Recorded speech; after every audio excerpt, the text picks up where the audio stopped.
When we see movies shot in space, they all usually have one thing in common: artificial gravity. But why is it so important? Well, let me give you an example. After just 1 year in space, the astronaut Scott Kelly's feet swelled up to the size of bowling balls when he returned back to Earth. This is a trained astronaut who had gone on previous missions to space. Imagine what space could do to ordinary people going to Mars. Experiencing zero gravity for such a long time can cause bone loss, impaired eyesight, and DNA issues. Now that we know the reason we need artificial gravity on a starship, let's look at how that could work. There are many different options. We could make an expensive and impractical, ginormous space station that would take hundreds of launches to build, and then a ridiculous amount of fuel to send to Mars.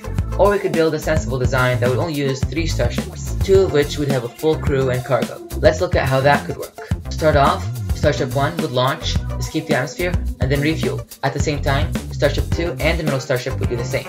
After that, they would join up with the middle starship that would hold the 2 truss beams to connect both starships. The beams would extend and connect both of the crewed starships. As for the spinning part, to create artificial gravity, we would first have to orient the starships such that both their main engines would be opposite to each other. This is so that the starships do not go crashing into each other when the engines are on. At that point, we would introduce the spinning, which would be approximately 3 RPM, which means we'd be completing a spin 3 times a minute. This is to create 1 G of gravity, or about what you feel here on Earth. In the current position of the starships, the centrifugal force is pushing against the side of the starship, which isn't what we want.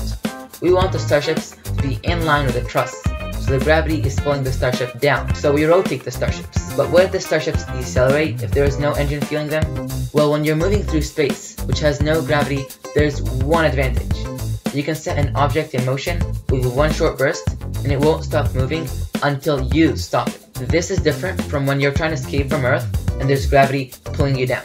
But now with the starships rotated, these ships are ready to conquer the stars. While we're traveling to Mars, not only do we have gravity for when we want to go to the washroom, eat or sleep, but we can also take some time and go to the middle starship, which has no gravity. In there, we could play space dodgeball or any other game. Imagine dodgeball 3D. But in all seriousness, this isn't like science fiction.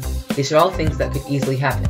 We have all the technology needed. But now that we've arrived at Mars, we need to decelerate quickly so that we aren't spinning and crashing into Mars. So the starships go back into the engine position and fire a short burn to decelerate quickly. They could also do multiple shorter ones to make the difference in gravity when the crew enters Mars even smaller, adding more comfort. The starships detach and can now enter Mars with a crew whose feet aren't bowling balls and who've had the comfort of a 5-star hotel. Thanks for watching, and I'll see you on Mars.